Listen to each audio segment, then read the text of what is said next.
Welcome to the Sabo Ross experiment. We have liftoff. Woohoo! Hey everybody, welcome to the Sabo Ross experiment. And man, we are cooking today. We first want to give a shout out to TikTok. Yeah, we started a TikTok account for this podcast, and neither one of us really do TikTok that often, or at least not like exclusively.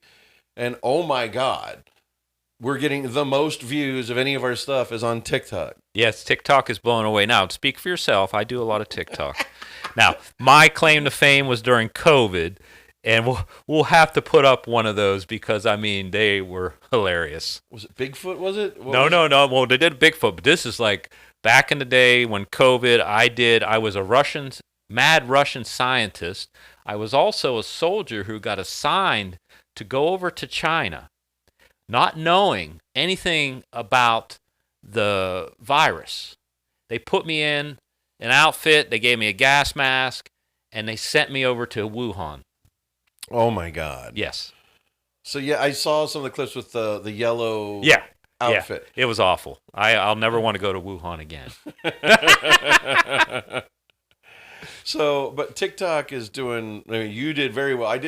You're absolutely right. I should have been more clear. I did see you have like 3.1 million views or something like that, correct? Yeah, easily. Yeah. I mean, there are some, obviously, everybody, we all make videos that don't go anywhere sometimes, but there are quite a few. It's in the multi-millions, and it's not a full-time thing, but I'm so happy that this is starting to integrate into TikTok. But you've got a little story because we just started paying attention to it. And so you got a sad note. I want to hear it. Okay, yeah. Right before we went live with this, I was starting to tell you, it's like, oh, now that I'm looking at the TikTok stuff, I saw a comment, and there's always going to be trolls, people that have that shield of, I'm going to say mean things. Someone said, I didn't realize Glenn Beck was talking about Star Wars. Whoa! Oh, come on. That's somebody who's very observant, though. I mean, just the white hair, they're just going for the look. A little rounded face. Yeah, come on, come on, I get it, and I don't even listen to Glenn Beck, but I found it kind of hurtful. Oh. I found it a little bit hurtful, but at the same time, also, I can't deny the truth of that statement either. Well, so yeah, it was a little bit of both, if you ask me. Well, that's the fun of TikTok. I mean, I'm sure I've been slammed many a times. I don't take offense to any of it, and I love how those fans do. Somebody actually had to really, like, it hit them. Something hit them, and they were able. And I like when they comment because it's great. He felt compelled to say something, so it's like that's better than, if you really don't like it, you don't care. You don't care enough to comment at all. So I'm not that offended in terms of whatever. It's just keep people do what they do. Well, we're going to come back to TikTok because we're going to try to do some live stuff. We got to work it into our podcast. So we just want to let TikTok know that we're coming for you, and we're going to create some other content. Yeah, I think we're going to make some exclusive content. Like, part of things, since we both don't just talk movies, we make movies. We work in commercial production, films, television, and whatnot. I think us doing behind the scenes is just such a natural extension. So I think at a minimum, we're going to do some exclusive to TikTok stuff, like doing those 9x16, the phone versions of like, hey, here's our setup. Here's what we do. Mm-hmm. Here's the new thing we learned or something. And just, if people are interested in that, let us know. We comment and tell us you want to see that kind of stuff. Or if you don't want to see it, say, this is really boring and I don't care how you make the sausage. Yeah, that's true. They may not care about how we make the sausage, but we won't know till we put it out in front of them. Yeah, we'll find something because the algo will tell us. Yes. I noticed that James Cameron stuff got, I think, is it like the most popular on our TikTok when we talked? No. The most popular thing we did so far on any of the platforms, because we go to Facebook, YouTube, TikTok, X. For some reason, Blue Sky is not on the list we have. I don't know why, but I'm going to try to get us on Blue Sky as well. But the most popular thing by far was Star Wars. Oh, Star Wars, your favorite thing. Well, people are eventually someone is going to make a montage of me saying the same thing over and over again, which is saying the first thing I ever saw in a movie theater at 5 years old was Star Wars. Yeah. It's taken in when the first movie came out. That's the first time I'd ever set foot in a movie theater, and it imprinted on my brain. Yeah. So yeah, it is. It's a form of obsession for sure. You want to know? Since we're on this, and I know it's not part of our thing today, but there is a film that resonates in my mind to this day because it's the first film that I can remember going to, by my parents. Mm-hmm. It was The Exorcist. Oh, I was a tiny little kid, and I have never been able to shake that out of my head. That awful moment of and it's true, that awful where the head just spins all the way around. I just can't shake it. It's still in here. Well, there's a couple layers there. I have some movie trivia, which I'm sure surprises you and everyone else in the universe. I have some interesting trivia about the original release of The Extras. It came out when I was 1 year old. I didn't see it until 2003. They did a director's cut with a little bit of digital effects, a little minor modification.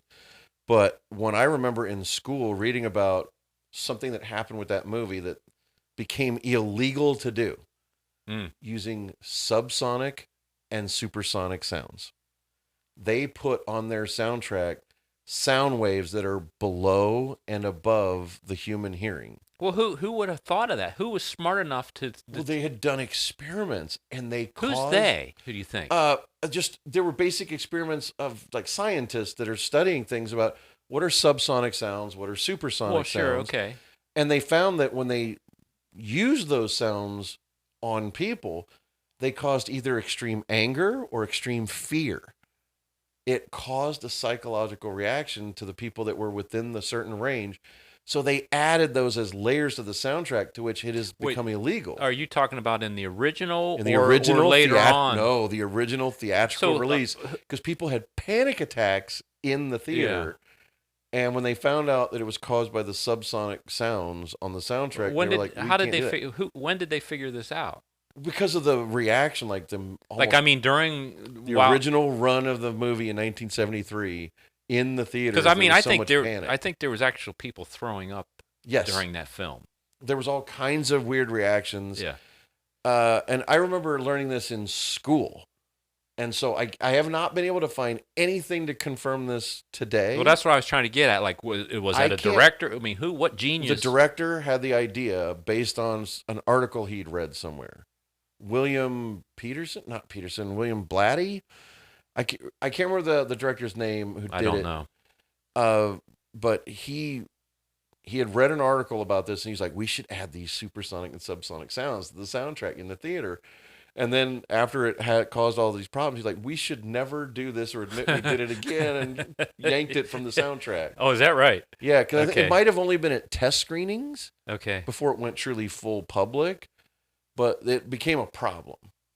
And so, again, I learned all that when I was at Bowling Green State University, and I didn't take filmmaking classes. We did film appreciation. I was trying to get easy credits. Yeah, sure. And so I remember the teacher talking about this, but I have never found any documentation to support that. Well, I just, going back to that, I just wonder, I don't know what it was rated. Do you have any idea what kind of rated R. It was rated R. So my parents just took a young kid to The Exorcist, rated R, and didn't think of any consequences of what it might do to you psychologically. Yeah. I mean, it didn't turn me into a crazy person, but it certainly put something in there that won't abnormal fear that I imagine it gave you. Yeah. Because the only thing I can say is waiting to see it till 2002 or 2003 in the theater for my first time ever seeing it. The strange thing for me was, wow, this is really slow. And I feel the same way. One of my favorite films of all time is Stanley Kubrick's 2001: A Space Odyssey. And it's like today, paint dries faster than that movie does at times. But it doesn't take away from it. It really breathed, and it's 50-something years old now, or almost 50 years old. And that style of filmmaking doesn't exist today. No. And I think that film was one of the all-time highest-grossing films. 2001? Yeah. Oh yeah, it did because it got re-released and re-released and Is re-released. that why it kept making money? Yeah, and again, you also have to do that thing with adjusted dollars. Yeah, sure, sure. I So, what was your first time ever seeing that movie? What was the experience like? well, that one's a little bit of a blur because and you don't know this, but I actually just a couple days ago wrote a song based on that film. Really? Yeah, I made a track already. You haven't heard it. Open the pod bay doors. Hell. I'm not afraid, not anymore.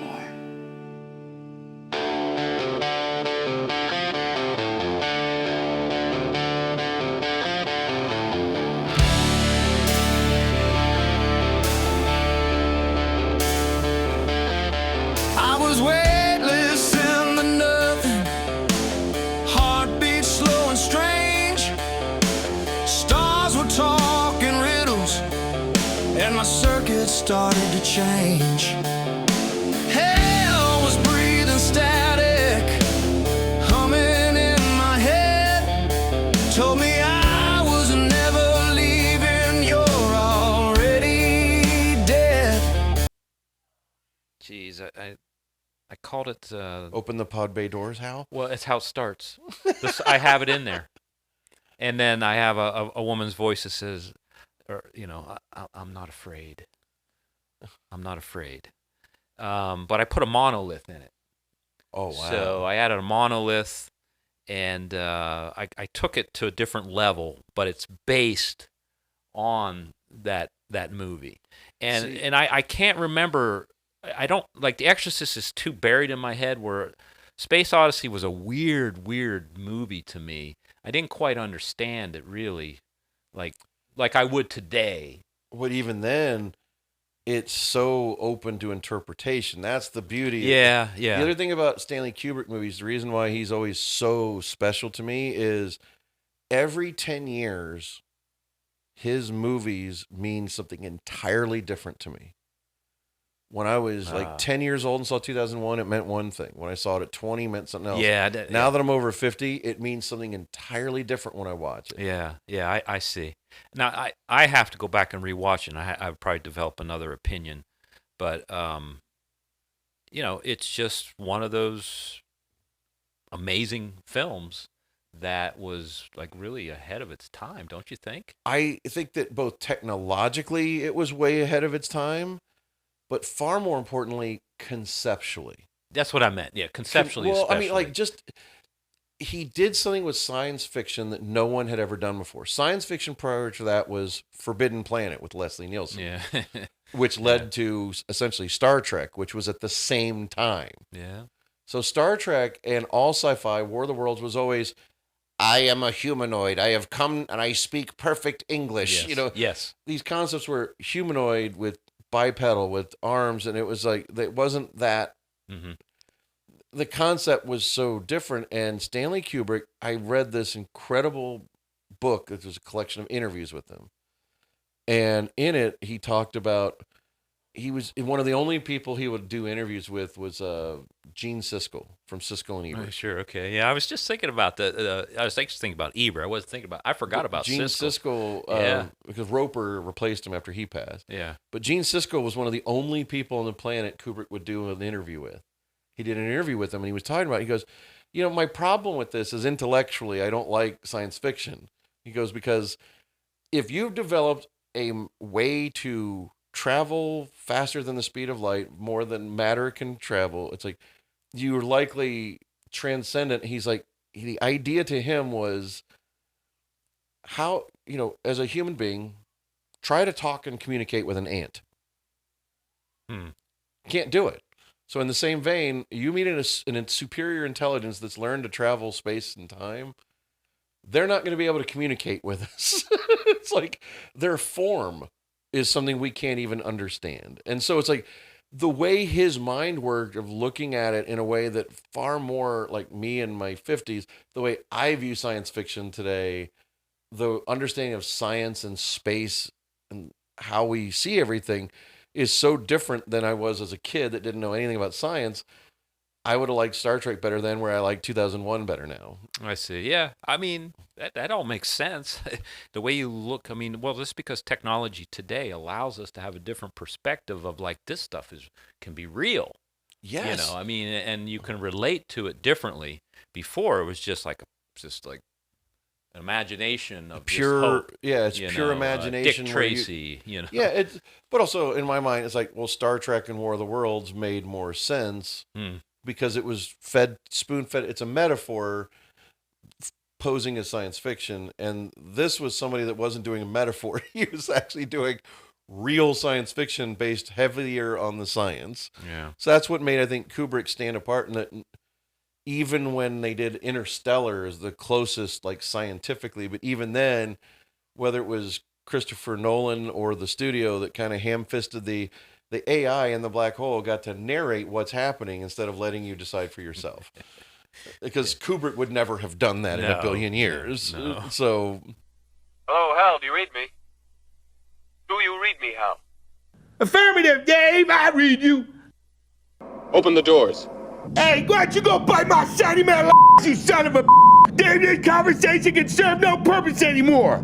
Goodbye. Let's go already. I want to do my big movie update for the week, which is they just released a teaser trailer.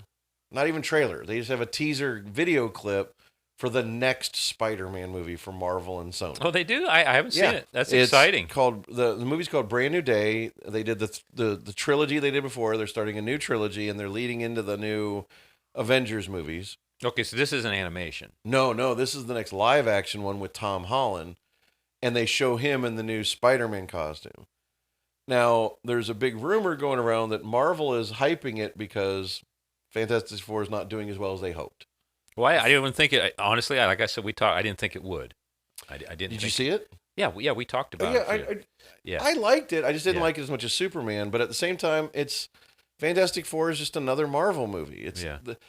It's hard to keep people that interested in telling the same basic stories over and over and over again. Well, yeah, but they just got to get a little more sophisticated with the scripts. I mean, it's just we're not all just knuckleheads and just want like such simple thing. Superman, I loved it because it got more. It was simple, but also same old storyline, but very modern, very. Also had twists and had different. You had to think. You had to think with it, and like, wow, could they really do that? Or what I liked about both movies was they started in the middle. They didn't bother with the origin stories. I love the fact that it's like we can already guess how everybody got their powers. We've seen it a few times already. Yeah. Which I hope they do with Batman, because if I see Martha and Thomas Wayne getting shot in an alley again, I don't want to see that again. Don't do that to me, please. And so, but with this new Spider-Man, it's kind of, they ended the last movie with kind of a reset. Nobody knows who Peter Parker is. Aunt May's gone. It's an all-new start. They do have the Punisher from... Oh, I love it. Punisher's in it. Oh, I love Punisher. And they got the same actor from the Netflix series and the new Daredevil. Oh, dude, lucky He's him. in it. They show him with a beard and the thing, and it's like, because the joy there is the original introduction of him in the comic books was in Spider-Man, number 129, I believe. I'm not that much of a dork that I have that memorized, but I'm guessing that it's 129. Amazing Spider-Man number 129. First time the Punisher appeared was in Spider-Man. So having him appear for the first time in a film, being a Spider-Man, is like... Well, see, now you've got it. You got my interest peaked. Just knowing that, it's like, okay, well, geez, I got to see this film. Yeah. That's enough right there. So the other thing is, normally Marvel clamps down with copyright claims when they're filming in a city. I think they're in Scotland, maybe. And people are filming with their phones on the street and getting all this stuff. And Marvel usually clamps down, but because they want to get everything amped up, because Spider-Man is a guaranteed $1 billion. Any Spider-Man movie is $1 billion at the box office. Even if it fails, it's $1 billion at the box office. So they're relying on this, and it's their last movie before the next Avengers. And Marvel's in trouble. No, they're definitely in trouble. They're definitely in trouble. So, I mean, the teaser's not much of a teaser. It's just him in the costume, but they are doing everything they can to hype the hell out of this. So explain to me, because I had always thought Sony Pictures had Spider-Man? What happened there? One of my favorite insider trading stories ever. So Marvel, the comic book company, had licensed out all of their characters all over to all these different companies. And the weird thing they did was they had it sometimes in their contracts listed as just live action. Others would specify television. Others would specify animation. And others would specify movies. And so what happened is Marvel had a live action Spider-Man who had no speaking role on the Electric Company. Wait a minute, Electric Company, the kids show? The kids show had Spider-Man in it, a man in a costume, but he wouldn't speak. So it was nothing to do with the comics, but he was a live action Spider-Man. So they had a certain amount of rights to a live action Spider-Man, and they sold that to someone to make a movie. Then they sold the movie rights to another company that went bankrupt. So then they sold it to someone else. But the problem is, in the bankruptcy, those rights were sold to someone else. So by the time you got to the late 90s, 12 to 14 companies owned the rights to make a Spider-Man movie. Well, there's some serious lawsuits going on there. There was huge lawsuits. You know where they all came up? James Cameron announced he was going to do Spider-Man, and all 12 companies go, we want in, and we have the rights. And he's like, I thought this one had the rights. I thought this one had the rights. So it had to go to court, and James Cameron's like, screw this, I'm out. Same thing happened with the X-Men. The X-Men were almost as complicated, where 7 or 8 companies had the rights. They all went to court, and it all got worked out to where a federal judge said, you can get your name on the movie, but you have no power. You can be involved. Your company name gets a credit, but you're not getting a nickel. Your name's not going to appear, but you're going to get 3% of the first movie. And they just went down. A judge figured all this out? Just made a decision based on all the information, and it took like 3 years to clear Spider-Man and X-Men in 2 separate courts to who gets what rights and who gets their name on it. Oh, that had to have been a crazy So here's what's fascinating about battle. it. So here's what happens is the company whose name has to appear is Columbia Pictures, because they won the real rights, the best rights of anybody. Now, Columbia Pictures, they're owned by Sony. I was going to say, they don't, they even use that name anymore? Columbia? Only on Spider-Man movies, because the contract, the law requires them to use the Columbia logo. So Sony executives, Sony Pictures Entertainment, SPE, Sony Pictures controls the movie, but they are required by contract to use the Columbia Pictures logo, and that's because that's who has distribution rights. If they tried to do it, they'd be in violation, and Disney Marvel would get the rights back. They have to be in production of a Spider-Man live-action film every 4 years, or the rights go back to Marvel. So this one that's coming up, where there's a trailer, then explain to me, it is a Sony so picture. here's my favorite part of the story is, so Sony via Columbia has been making the movies since Sam Raimi 2002. Yeah. So Columbia, managed by Sony, has been making it. But the woman in charge of Sony Pictures was a woman named Amy Pascal, one of the most famous film producers ever, one of the pioneers as a female producer and studio head. She had on Spider-Man 2, Kevin Feige from Marvel was getting her coffee. That was his job. He was an associate producer. He was a trainee.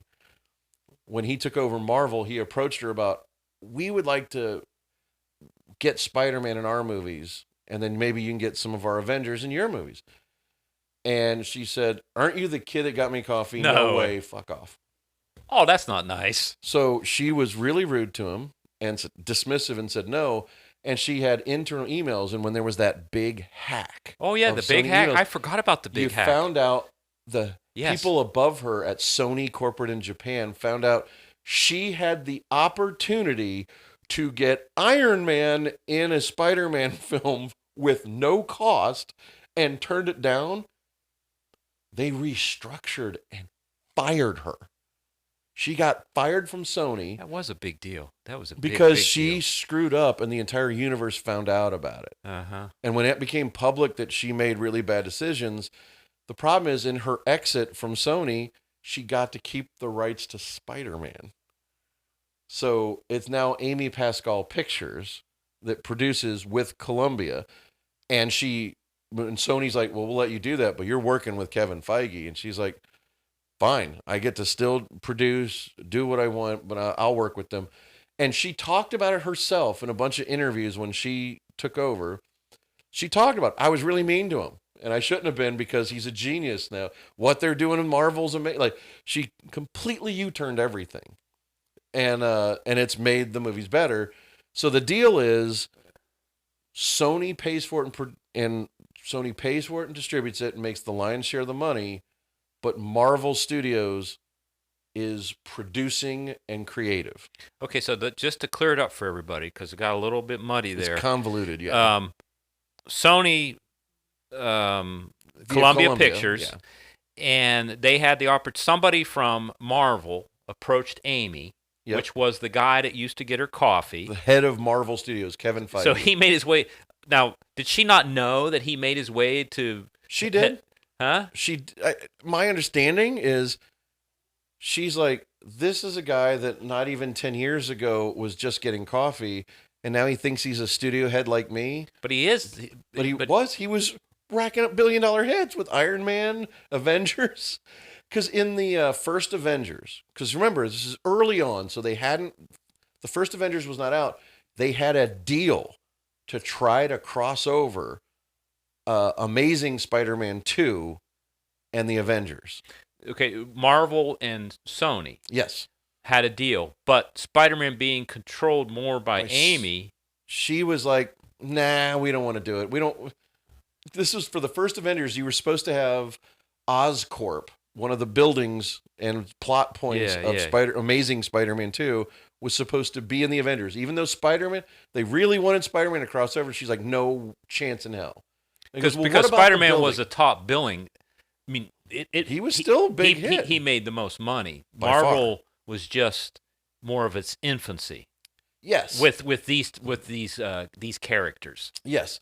And so with hindsight, after Avengers came out and Amazing Spider-Man 2 didn't do well. Yeah. That was the second one with Andrew Garfield. It didn't do as well, and they would have benefited by crossing over. Then they, If they had started to share the universe then, everything would have been different, I think. Right. Well, if they had taken... But it's the ego and the control. But because look at everything Sony/Columbia did with all these Spider-Man spinoffs. Morbius, awful. Kraven the Hunter, terrible. Madam Web, redefined shitty movie. It was so bad. So all of these spinoffs they tried to do were so terrible. They've officially said, we had 2 more we were going to do, but screw that. This is awful. We're done. And the Venom movies were not bad, but when you don't have that shared universe with Spider-Man and the rest of the Marvel universe, they were decent, but not great, and they're disconnected. And right now, everybody wants, what's been proven with the Avengers films is, what people want is to see their action figures playing on a movie screen. They want to see everything happen together. Well, they do, I think, some. But as you know, some of these Marvels with all these different characters, like with the Wasp and all, they didn't do so good, you know. And that's the thing is, because the problem is now, once you've done like the Avengers and the big crossover, you want it every time. Okay, but let's back up. So, but what we've done here, though, is the new Spider-Man is going to have Punisher. I don't have to worry about any other Marvel characters. Oh, the Hulk is going to be in it, too. The Hulk's going to be in it. Yeah. Okay, those work. Are they going to throw in somebody that we don't care about? I have no idea at this point. The only thing I've seen official, they have set photos of the Punisher on the set. Okay. And Mark Ruffalo was seen in the city where they're going to shoot. So yeah, it's all there. All right. So those 3 are guarantees. Those are confirmed. As for the other thing is the bad guy is the guy from Better Call Saul, who played in one of the Spider-Man movies, who set up the Scorpion. He's going to be in it. Wait, which guy from Better? Michael Mando. He played who's the guy whose dad worked at the garage? He worked. Oh yeah. He was the kind of the. He was like the nice drug dealer. Yeah. Well, he played that character. Yeah. Yeah. His real name's Michael Mando. Yeah. Because he's been in quite a few things. Quite a few things. Yeah. But he was in an earlier Spider-Man movie, and they set his character up to become the Scorpion. I didn't know that. He did a selfie, and it had a little fake tattoo of a scorpion on his neck from the earlier movie, so you know he's going to be playing the Scorpion in the movie. So that was awesome to get that. But So that's the big, long story of. So Sony knows they're going to make $1 billion every time they put that red and blue suit on a screen. So they don't ever want Disney to get the rights back because they make that money. Well, how much does Amy make? I'm sure she gets a very good salary from the budget, and she gets points. Yeah. Okay. So back end points, meaning after a certain amount of profit, she starts seeing way more money. And she's still on it. Now, the thing they did do well was the animated Spider-Man movies. Across the Spider-Verse, Beyond the Spider-Verse. They were hits. Enormous hits. I don't know what happened to the third one. It was supposed to come out last year. No, or this past January it was due to come out, and it got bumped by another year, and now bumped another year. It's not coming out till 2027. The third and final one of those. I don't know what would have caused that. There must be some financial the strikes, reason. the actor strikes, and then the writer strike came something up. must not be resolved with it. But also, those kind of movies are animated films are made and remade 3 or 4 times before they hit a screen. Like they are entirely made, and they decide, no, we have a better idea. We're going to redo everything with this. So my guess is that they've rewritten it at least 2, 3, 4 times by now. Yeah. It's horrifyingly inefficient filmmaking, but that's studio money. When they know they're going to make that much, it always happens. Where was the Spider-Man thing leading us to? You had So something to the do other with thing I was going to say is with the 3D printing or the AI. The AI thing. So going for Spider-Man, one of the things you can see with kind of, especially when you talk about like the animated Spider-Man films and all the digital tools used to make something like that. I just saw a very interesting video about a new AI product that's called Eddie, EDDIE AI. It's an AI tool just for film and video editors. It will take all your footage and create edit lists. It'll examine the footage. It'll create all the notes. It essentially is made to replace the second assistant and first assistant editors. Yeah. Well, there's a couple out. There's a couple more that do that. I think there's one called LTX Studio. I've tried it, and there's one other one I tried. The results are not very good yet. I think they will be. I haven't tried this, but the thing about it is like I don't think we're using 2 things ourselves right now. We use Opus clips to do our vertical videos, which is fairly automated. I love the way the AI works with that. And sometimes when they do updates, it takes a couple steps backwards. But most of the time, it does so well for us in terms of determining from a transcript, what do we think people want to see? Yeah. What is the best 1 to 3 minute clip? Yeah. Well, they definitely are working with some type of an algo of their own that does that AI thinking. Because, like I said, they upgraded it to where it changes, and I don't know how, for the TikTok, for that audience, takes our footage, Instagram, YouTube, and it adjusts something. But I think it's more in the hashtags or the there's that. It's also titling, maybe. It also has some sense as the AI. It has some sense of the algorithm of what are people liking this week. Yeah. Because it's done very well. And did we hit any of that?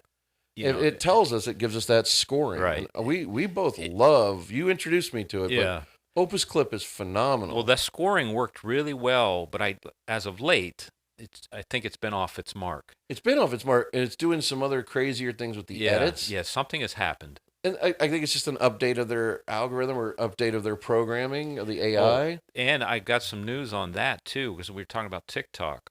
There's been this, they're going to shut down TikTok, because of the Chinese military. The Chinese government owns TikTok. Well, they own a percentage of the company, ByteDance. Yes. ByteDance technically owns TikTok, but they call it the PCR, Chinese, whatever their military branch is. But anyway, well, the news in TikTok is they keep extending that deadline. Right, they're going to make a deal with China. So what I found out is they don't want to give up all the ownership. Yeah. So there may be some letting America come in, make a deal, buy part of it.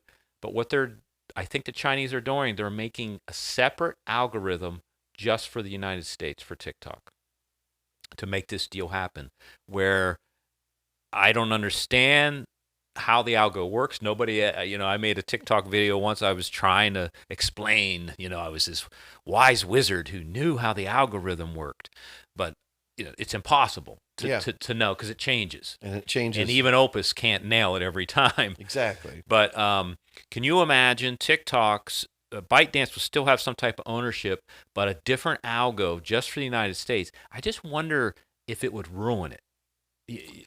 It's hard to say. I think the biggest thing about that is the fear was the proven amount of how much data they were collecting and giving to the Chinese government. Yes. That was the concern. That's right. And it's a legitimate concern, Yeah. and it was worrying. Yeah.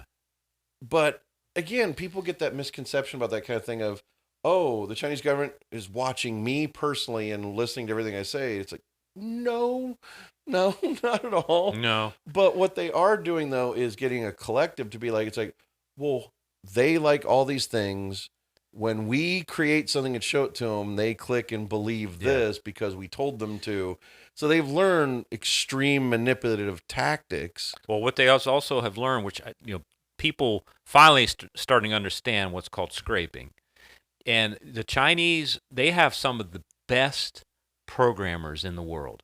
They've been able to do more with less, right? Less processing power, less computers, and that's where DeepSeek came in, just kind of like, oh, we can do it with half the stuff.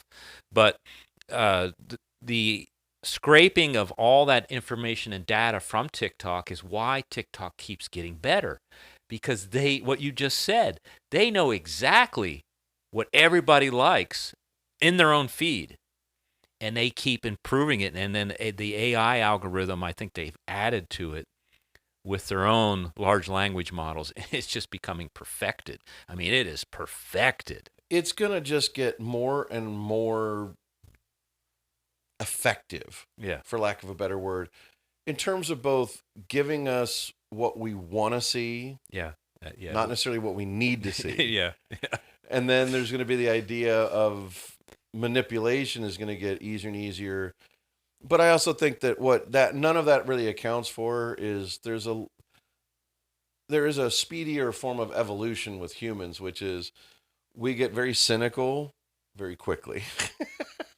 I think we're going to start not trusting anything we see and hear because of the fact that once we realize we've been manipulated a couple times, we're like, I don't trust anything. Yeah, well, I think that's a smart thing, because even I have been fooled and then realizes, wait a minute, I know that's not true. It's like, well, I know that's not true, but then at what point does it become where even I don't know if it's not true? Well, yeah, it's almost like a narcissistic gaslighting. It's like the psychology theory of gaslighting. It's like telling somebody that what happened in reality didn't happen and just repeating it until they feel insane. And there's always that idea of, well, I remember it happening, but do I? Because they keep telling me it didn't. Right. And when you have AI playing that trick on you consistently, could even manipulate and show, here's video of you not doing that. It's like, wait, I did do that. I really did. I was in the room. I touched the dog. It's like, no, you were nowhere near the dog. And they can show footage they made of you not touching it. They made it. They made it. Yeah. And that's the thing is, like, we've already started to experience with some of our very first things we did. Originally, AI video had certain tells. There was just that shininess to the skin or that rubbery look to the skin that made or the 7 or 8 fingers. There were giveaways. That stuff's all going to be gone in less than a year. Oh, wait, guess what? The new Grok. I don't know what number it is. So, and I think you might have mentioned they have a spicy mode as well now.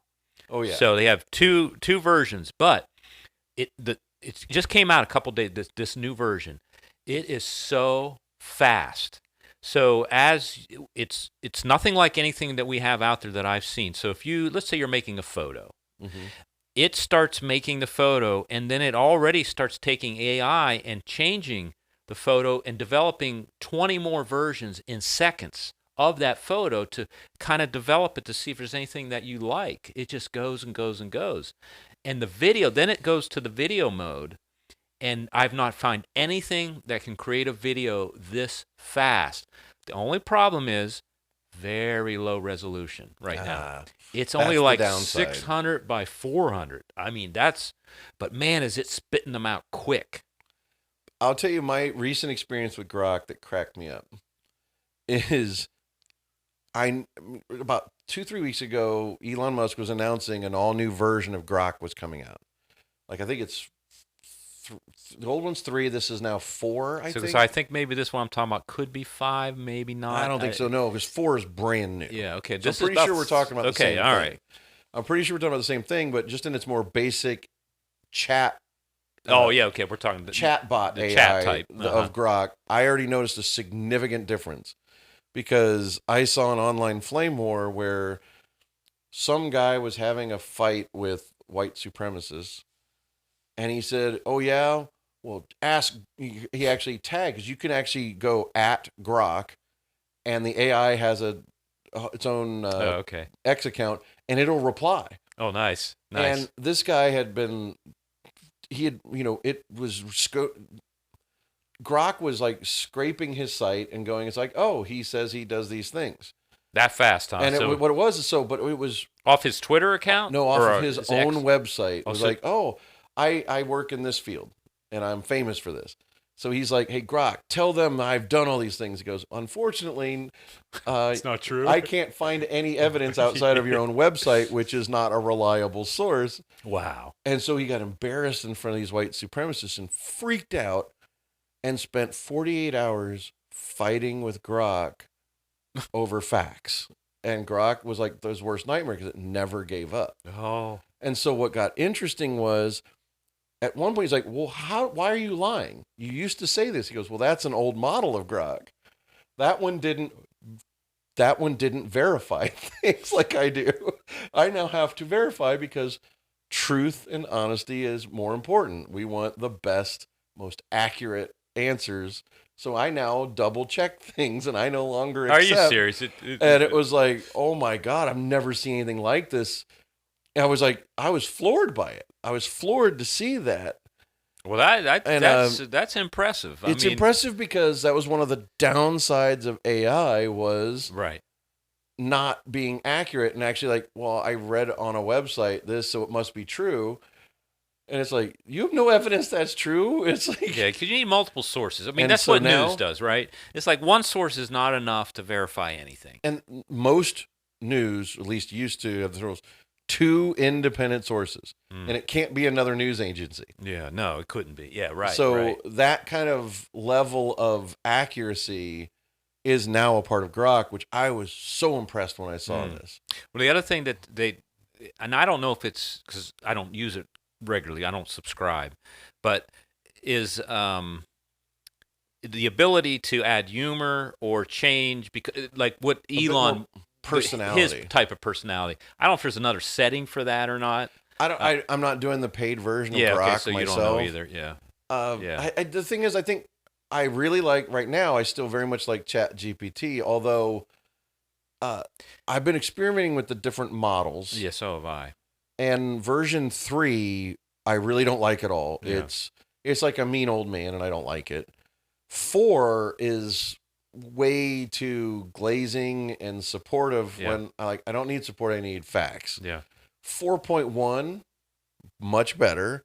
But 4.5, which even on the paid version you only get like I think 24 questions in a full week. Oh, is that right? 24 back and forth, and that's it. That. But it's that one does seem like their next gen when that thing gets finished being beta tested. I got news for you. Tomorrow. Really? 5 is released. For ChatGPT. Yep. They're releasing it tomorrow. Thank God. I'm already paying for it. There's already people. A lot of people are already raving about it that have been doing the testing. What's in it? I don't know. I know there's a lot more. We had talked about how they introduced your own chat bot or chat, not bot, but they have, what's the name? They have a name for it on there. You can see it where you can click and it goes and does searches for you. Remember? Yes. There's a whole new thing where it's doing search. It's basically replacing search engines. Yeah, but it's supposed to do things for you. Yes. The assistant. The virtual assistant. Yeah, that's it. So I'm imagining that 5 is going to be improved with that. But I don't know what its intellect is. I don't know what it's, if it's something about coding, I don't really care. The things I need is like what you just said. I need it to make sure it gives me the right answers, double checks itself quickly, and I don't have to sit there and second guess it. I like the fact that lately I've been seeing the sources at the bottom of its Oh, thing. yeah, I saw that. Yeah. It'll say like 5, 6, Yeah, or that's 10 a nice websites touch. to confirm. I love that. And you can go click on, and you can click on and then read go for open that yourself up. Yeah. to verify. Because that's the one thing that came up that for a lot of people, there were first-year associates at law firms that were using ChatGPT, and they got fired because ChatGPT had invented case citations. Oh. Now, it hasn't done that for a while in the various versions, but you do need to double check. You can't fully trust AI to be perfect because it's not. So it's very important that with everything it does, confirm facts. Because I've found that what happens is as your conversations get longer and longer, it's very easily confused. No, I see it because you're like I'm doing multiple things, and then suddenly It'll conflate the two unrelated yes, things. or it's not answering me. It's just sitting there doing nothing, and then it switches over to the left side in the little section. I was like, and then that big the answer box or something. yeah, comes up. and I was hate like, that. I need you back over here, and I hate it when it does like its own notepad thing. I hate yeah, that's that. it. Yeah, I hate that as well, and also it's tallying things where I asked it specifically to do something, and it kind of like didn't do it all. It just gave me like a little bit of information. I was like, well, I said I need 4 paragraphs of whatever. So it's still got its flaws for sure. Without a doubt. Yeah. But it's so handy. But what I've found is like here's where I think user error is a part, which is we get so used to the conversing, whether it's verbally or even typing, we start getting into shorthand that it still needs full description. That's yeah. I mean that is one of the problems. You got to give it full descriptions. I mean that's the one thing about Always. AI. You can't slack. No, it's got to be full bore, and that's why I end up liking DeepSeek because it'll do that for you. You get it in now. It doesn't do everything exactly right, but it will elaborate because I'm just too lazy to. I don't like typing first of all. Yeah.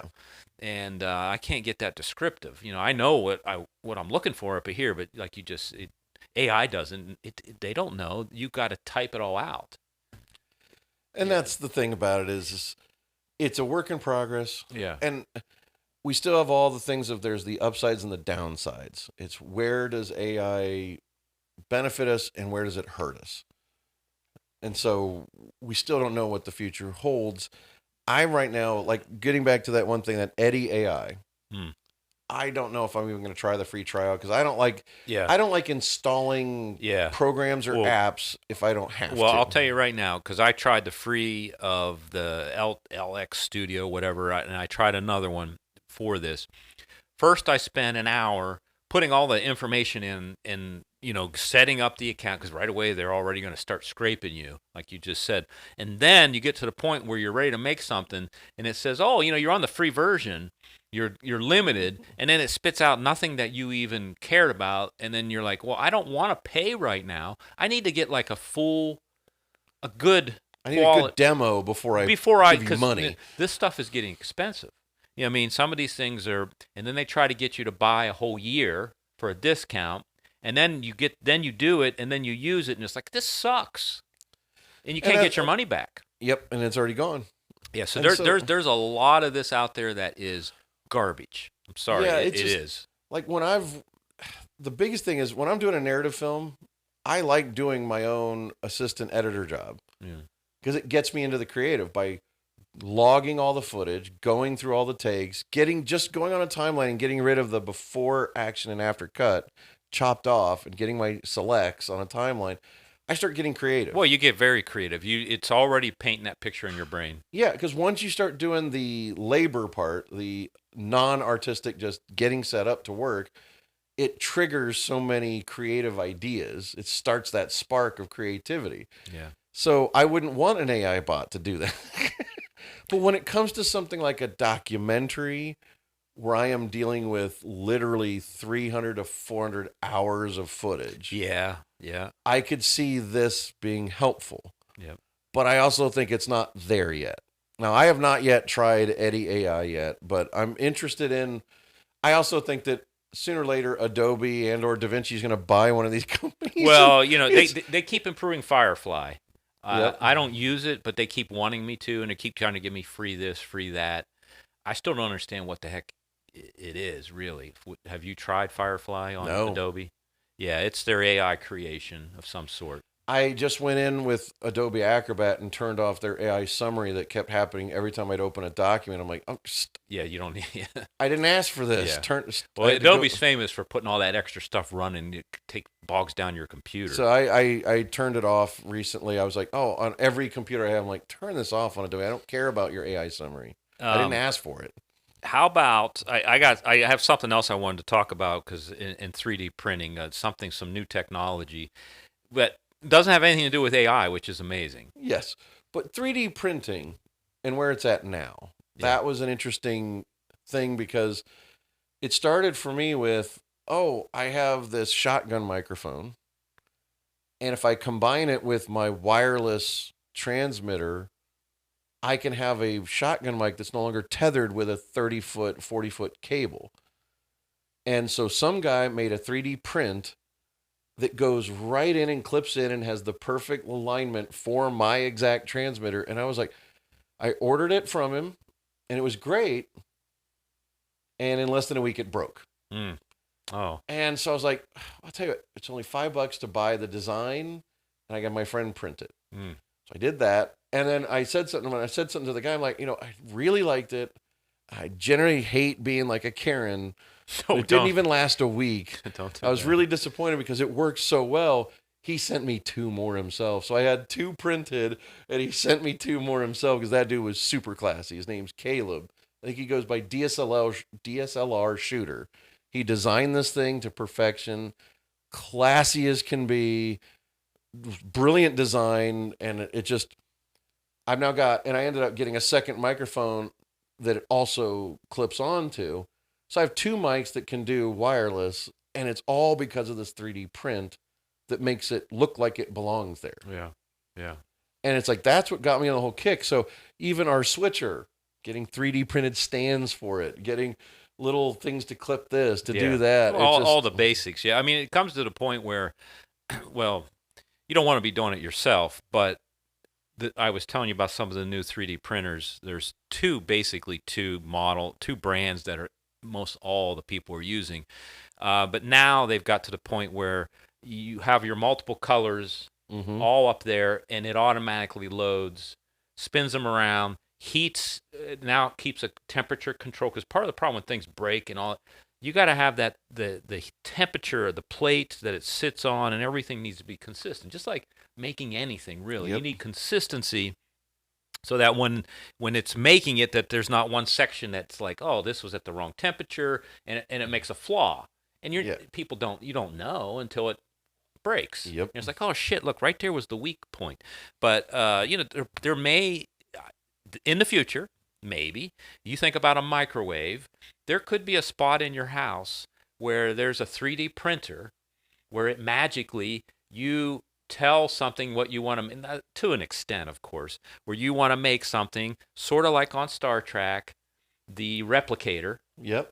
It won't be a food item, I don't think, at this point, because I don't think you're going to eat plastic and stuff. But if they start making things out of vegetables, if you need a bowl, if you need a plastic spoon that lasts more than a couple uses, it's like, or even just a specific tool that might make. But the big thing I was thinking way big picture would be once they, didn't you mention once that they have 3D printers that actually can use a form of metal? Yes. Of plastic? Oh, absolutely. There's several.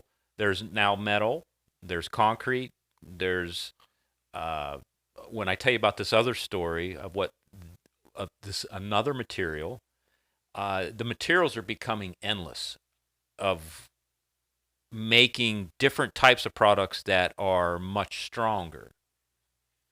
Yes. So that's where that replicator idea could really become a reality. And I was just thinking, what do you call something that's natural, cellulose, or it's a natural fiber or organic. Organic. Let's just pretend that suddenly organic material can be 3D printed. That would change the world, right? I think that, and I think the first step in between is when larger 3D printers can do metal, because I think at that point you have things that are rare. Like in my mind, I'm always thinking of a 1970 Dodge Challenger. And I keep thinking it's like when you can actually print one. Yeah. Well, or even print the individual parts you need for one you found at a junkyard. Yes. To fill in all the stuff that's not original. Well, I can tell you from your idea isn't very far off, because I go to SEMA, which is like the biggest car show. It's not a car show. It is a car show, but also all the new tools, all the new concepts, whatever. It's at SEMA, Las Vegas, every year. There are Chinese that come in. There was one because I own a '73 Bronco, a classic, and on the floor there they had from China, they had reproduction Bronco bodies. And China's been doing this where they're taking classic cars. Let's take a Chevelle, 1970 Chevelle. I'm sure probably now there might be a 70 Challenger, and they're reproducing the shells. And I think 3D printing of these is not far off. I mean, it's not a pipe dream. I think it's 5 to 10 years from now. Max. It could be sooner. I think it's the matter of the printers becoming sizable, yes, and the materials being a solid enough material that they can do that and it will last. Yeah. But I think that ability, it's gonna weirdly, I think it's gonna also stagnate, because we're gonna have these things that we find to be. It reminds me of Ernest Cline's novel that became the movie Ready Player One. There's going to become this fixation with a time period like the 1980s, and even though we're getting futuristic, everybody's going to pine for this in a semi-futuristic way in that regard. Meaning, we're gonna get stuck. Instead of inventing new things, we're going to just reinvent the old things perpetually. Well, I mean, this technology would allow us to do that. I mean, that's okay, but there will be somebody that's doing the opposite. Well, I think what's going to happen is you're going to have somebody that builds a 1970 Dodge Challenger, but puts an electric engine in it. Yes. You know what I mean? It's like that's where the innovation is going to be. Right. But they're going to want it in that old design. Yeah, which at SEMA, that's already there. You know, it was a big thing, and then as EVs kind of fell out of favor already, because Ford, GM, they were all making retro kits to put your electric motors in your classic cars, and then they stopped because EVs already started to fall out of favor. But I changed the subject a little bit. I think it's like August 19th. This is a big deal for me anyway.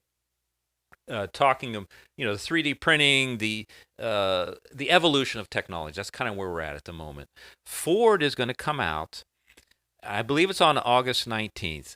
They're going to have an announcement. They say they have broke through the battery technology for EVs.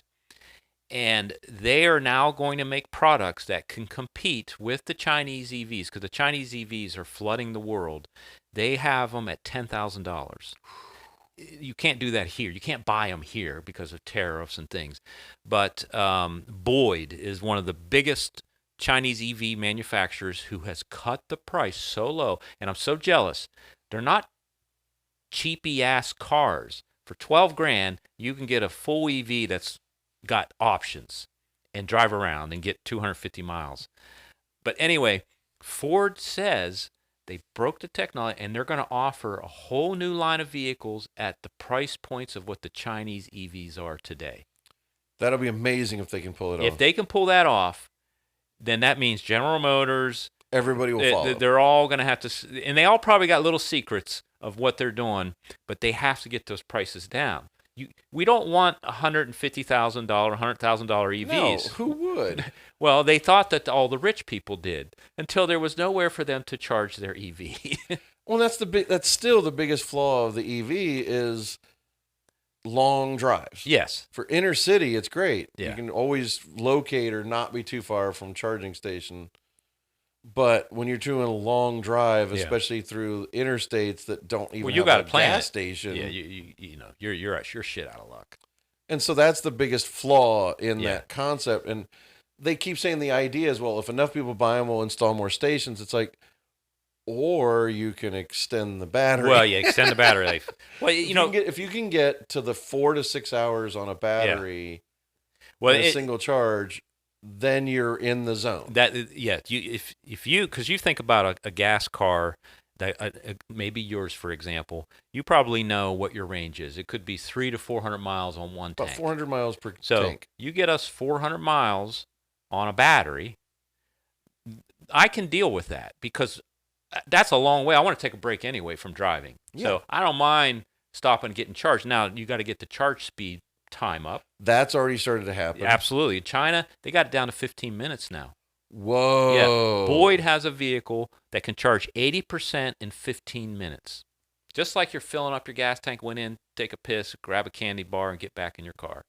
Wow. Yeah. So there's a lot to like in EV. I think everybody will get behind it when it becomes affordable and becomes usable, and you can get places and not worry about running out of juice, right? I agree. I think that's the secret sauce to making EVs break past traditional fuel cars. Yeah. So look for the announcement from Ford. It's just a big deal. I hope it's not a letdown. But Farley, he's the president of Ford. He's a car guy, and he promises this is a big deal. So look for it. I think the future is a pretty bright place. So that's pretty much going to wrap it up for this episode. And again, I love that we get into the tech along with our movie stuff, and this has just been another fantastic conversation. It has been. We'll get back to some of the other technology and back to the movies in another podcast soon. We'll see you later.